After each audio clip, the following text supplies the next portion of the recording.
What did you find in setting up your very successful charitable nonprofit that was asked, and also what made you have the decision to also have the nonprofit? Like we talked about earlier, a lot of companies have the for-profit side and then they decide to open a nonprofit. What made you come to that decision? And then can you shed some light on the listener's question as well? Because it's a great question. Sure. Well, first, CHEA, the Cultural Heritage Economic Alliance, it's established in Washington, D.C. But everything, the checklist that both you and Andrea just listed as far as what's required to complete the application, and we actually completed the short version of the 501c3 application, which when I first applied for my first 501c3 back 18 years ago. Oh my God, wow. It took almost 2 years wow. to have my application reviewed and to be approved. And now it took me, 5 weeks to obtain my 501c3. I was like, yes, thank you. Yes.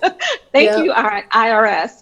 But the exact same things you all said, it did require, and because I've set up nonprofits before, I knew which steps and how to approach it. But because I set it up in Washington, D.C., I needed to do research to make certain that, it was set up accordingly based on what their laws and their provisions are for 501c3s or nonprofits in Washington, D.C., because it does vary state by state. There are a lot of similarities, but there are some differences too. And that's where you really need to make certain you take the time to do the research. We have the, as you stated, the agent or the representative, that we have to work with and that represents us as well in Washington, D.C. But even before applying and setting up a nonprofit in Washington, D.C., it took some strategic planning. Everything that Andrea said, determining what is our mission, what is our vision, what's our value statement, who is our audience, and how are we serving them? And to your point, Rishma, yes, and I think when I did my introduction, I was specific about saying that we serve small businesses from underserved communities, Black and brown businesses, because we recognize we are a charitable organization, and any funding that we seek is to support our mission and to help us serve those disenfranchised and small businesses from underserved communities. So taking the time to do your research, to determine exactly what the requirements are based on the state that you're going to be setting up your business in, and also based on the requirements for applying for your 501c3 or 6 or 4 or whatever it is.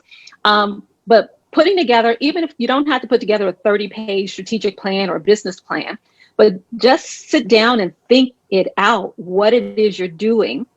Because I think one of the biggest misconceptions, based on my experience as a consultant over 20 years working with a lot of nonprofits, is they think, well, I'm going to start a nonprofit so that I can make money.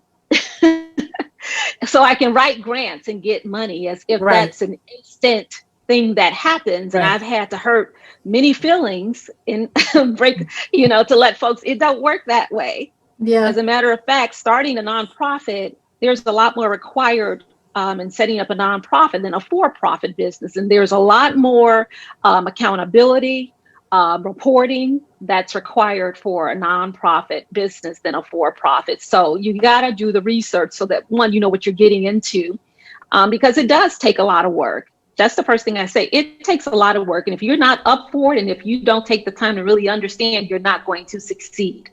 The content on Minding Your Business is for informational and educational purposes only and should not be construed as specific legal advice. This show discusses general legal issues affecting business owners. Opinions of the guests are not necessarily that of the show. If you need assistance with your specific legal issue, please consult with a licensed attorney.